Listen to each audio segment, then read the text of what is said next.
What's going on, guys? It's your boy. Welcome back to another video. Today we're going to be doing an X-Men 97 Season 2 review. I finally got around to watching the whole season. For the most part, I really enjoyed it. There was a lot that I really liked about it. There's a couple of things that I'm a little bit mixed on. Overall, I think that it was kind of a mess, but in the best ways possible. I think that there's a lot of things about this that really brought out the best parts of the X-Men. I feel like we got introduced to a lot of cool characters, and overall, I had a good time with this season, but that being said, there's still a lot to say about it, so let's dive into this, shall we?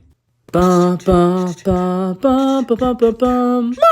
Monday! Okay, so right off the bat, I do want to go ahead and give this season a rating on a scale of 1 to 100. I want to give this one a solid 82. I think that it was relatively good. I think that, like I said, for the most part, there were a lot of things to really enjoy about it. I'm going to start off talking about 3 highlights of this season, 3 things that I think they did really well, and then kind of talk about a couple of the lowlights. But starting off with the positives, one thing I think that this show continues to excel incredibly well with is the action choreography. I think that for the most part, the action sequences in here are incredible. There's a lot of sequences where, like, if a character is wearing a suit of armor, you can really feel the weight of that armor. You can feel them stepping. You can really feel the dynamic shift whenever a team is, like, fighting, and then all of a sudden, oh my god, Apocalypse just powered up and now he has the upper hand. You could really feel the back and forth and the, like, stakes of the battle getting higher and higher throughout all these action sequences, and I really liked that. I think that Jubilee gets a really cool action fight sequence in her episode with the X-Force. I think that was a whole lot of fun. I really love a lot of the action sequences that we get with Nightcrawler in this season. He has a sequence where he literally single-handedly takes out the entirety of X-Factor, and I think that it is such a remarkable scene. Some of the stuff we get with Gambit in the later episodes are awesome. The fight with Ansabat Nur, when we're first starting off with the young Apocalypse, I think that he has a lot of really interesting things to do. And overall, I really like the action throughout this show. I think that Psylocke and Wolverine fighting gets to give us some really good, cool swordsman, like, hand-to-hand stuff that's really interesting. Same thing with Lady Deathstrike versus Wolverine. Overall, really great action in this season. I want to talk about something else that I really quite enjoyed about this season.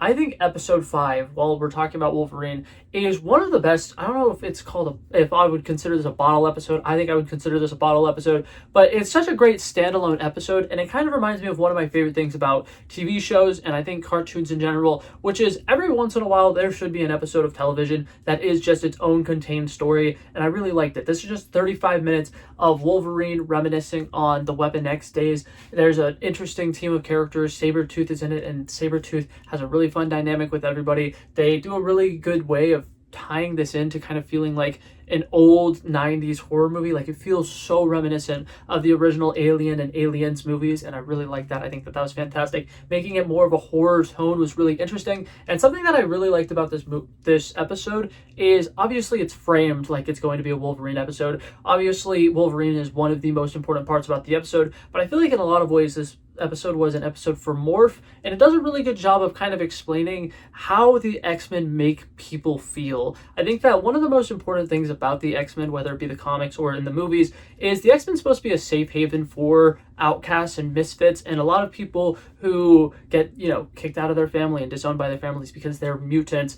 They don't have anywhere else to go, so they go to Professor X's school, and they end up getting a family, and the found family aspect of the X-Men, I think, is one of the best parts of it. And I think that everything that we get to see with Morph, and the way that he would go to literally the end of the earth to protect Wolverine, and he would do basically anything for him, and Wolverine is still just selfish and an animal, is such an interesting, deep, layered story. And I like the way that they're able to tell it in a way that isn't so pow in your face. And one thing that I really, really liked about this episode that I think is huge, and I want to give huge props to the writers about it, is this episode had the opportunity to do something that a lot of modern movies and TV shows do, where they basically spell out to the audience why a character is feeling a certain way. Because at the very end, there's a scene where Morph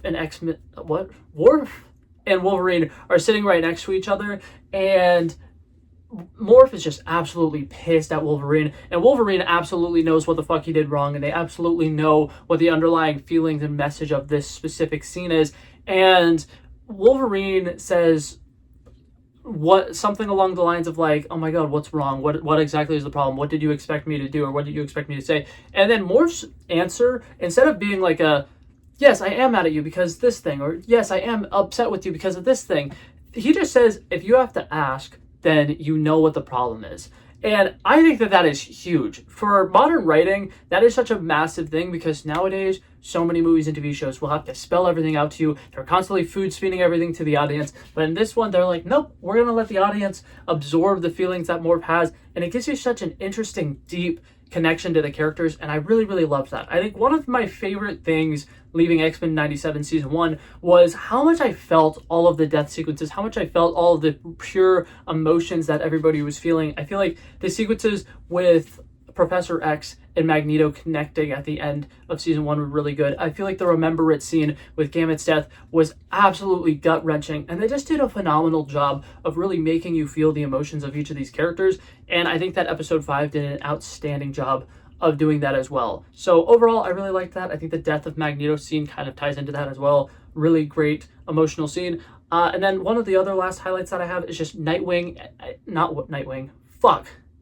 I keep doing that. Nightcrawler as a character is one of the best parts of the show. And I think that one, I want to give credit to that voice actor. He's absolutely phenomenal. Every single line of dialogue is just said with this like really calming aura. And I just think that that's something that is so beautiful about the Nightcrawler character is he is somebody who has a lot of religious beliefs. He's somebody who has a lot of faith, and he constantly is giving everybody the benefit of the doubt, being super optimistic and trying to see the best in everybody. And I think that it is incredible. I think that he's very similar to characters like Superman, where you look at them and you just see like plucky, optimistic, and incredibly like naive almost.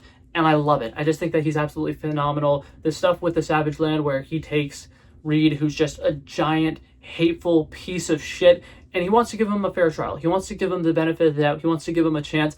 And I absolutely love that. I think that that's incredible. And something in specific with that episode that I really like, and is probably my last major highlight of this season, they do a really great job with familial ties. I think that we got a little hint of it last season with okay, but we kind of got a little bit of hints about this last season with Jean Grey and Cyclops and the way that they were raising Nathan Summers. And I like the fact that we start off this season with the characters just placed in time and they get to spend a little bit more time with their son. I think that those familial ties are really interesting. The whole episode with Polaris, where she's kind of like, I'm not my father, I'm not Magneto, I'm nothing like Magneto. And then she kind of gets to learn more about who Magneto actually was as a person. And then she kind of embraces that side of her. I thought that that was fantastic. The relationship between Rogue and Nightcrawler is just as strong as ever, and I like the fact that Nightcrawler's really weird, twisted family ties are still something that are brought up, and I like the fact that he wants to kind of embrace his family, and he kind of wants to give everybody a chance because, like, you might not come from the best family, but at the end of the day, family is family,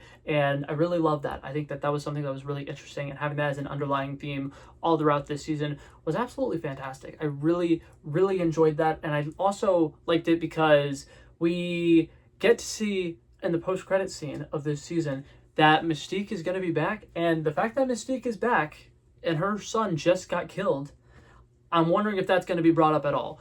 That being said, overall, those were a lot of the positives that I had about the show. I only had a couple of negatives, and I think a lot of it was just the fact that this was supposed to be like the Apocalypse season, and I feel like we did a lot of really good stuff with Apocalypse in the future with the first couple of episodes. We did a lot of interesting stuff with Apocalypse in the past, in the last, in the first couple of episodes as well. And then we get to episode 5, which, like I said, I really enjoyed because it was its own standalone story. And I do think that having it placed as episode 5 made the most sense because it's right in the middle of a 9-episode long season. I think that made total sense. But it kind of has this problem where once we get back to modern day, Apocalypse isn't doing a whole lot. Like, genuinely, we have the X-Force episode where they're trying to find Apocalypse, but he doesn't really do much. And then we constantly, whenever we get back, don't actually see Apocalypse do basically anything. Like, he takes over Gambit, and then we see Gambit doing a bunch of evil stuff, but I feel like it completely undermines the fact that, at the end of the day, this is Apocalypse. We also don't see a whole lot of Apocalypse Horsemen, which is, like, one of his biggest deals in the comics is that he has these horsemen, and these horsemen go around to do these different things. And so because of that, I think we do kind of have a weak villain problem this season, where obviously he haunts the narrative throughout this entire season, but we have, like, an episode where the Danger Room is entirely the villain, and that doesn't end up tying in with Apocalypse at all, and I feel like that's such a waste of that episode. And I feel like, well, I don't think it's a waste of that episode, but I think that it's kind of a weird decision to make because there's only 2 episodes after that episode happens, and having no, like, Apocalypse tie in it there at all is really weird. And so finally, when we get to the finale, and Apocalypse is there and he's like the big bad again. It's kind of like feels unearned, and there's a lot of moments where it's like the climax of this season doesn't feel incredibly climactic, which is very unfortunate. But they do a couple of things that I quite enjoy. I think that Rogue talking with the Celestial is insanely cool. Is it Celestial? Did I say that right? I think I said that right. The Eternal. No, the Celestial. Fuck, I was right the first time. But yeah, I really liked that. I thought that was cool. I feel like the scaling and the scope for that was really interesting. The world building, once again, is phenomenal. We're getting introduced to, you know, Kang the Conqueror shows up in this season. I think that that's fun. Captain America and Black Widow, that's a fun callback to a really cool comic cover.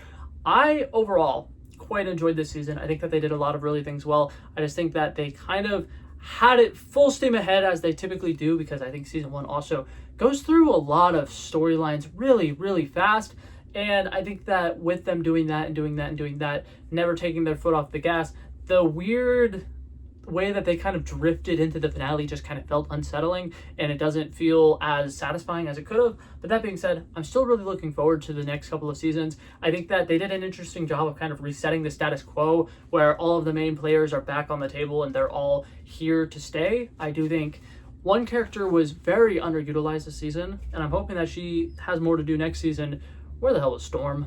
Storm did almost nothing this season, and I love Storm. I think Storm is genuinely one of the coolest characters, and I feel like her not being as big of a part in the fight against Apocalypse was such a waste. But overall, other than that, I quite enjoyed this season. I think that it was a good season of television. I think that they're definitely heading in the right direction with, you know, making the bad guys just regular people. People hating mutants is such a big deal, and I feel like, especially with the current political climate, that's a very important story to tell. So overall, I'm satisfied with this season. I think that it was a good season of television. I would love to hear your guys' thoughts down below. But that being said, that's going to be it for this video, guys. Thank you guys so much for coming by and checking it out. I love and appreciate you guys so much for watching. And if you liked it, feel free to like and subscribe. And I'll hopefully see you guys in the next one. Peace out.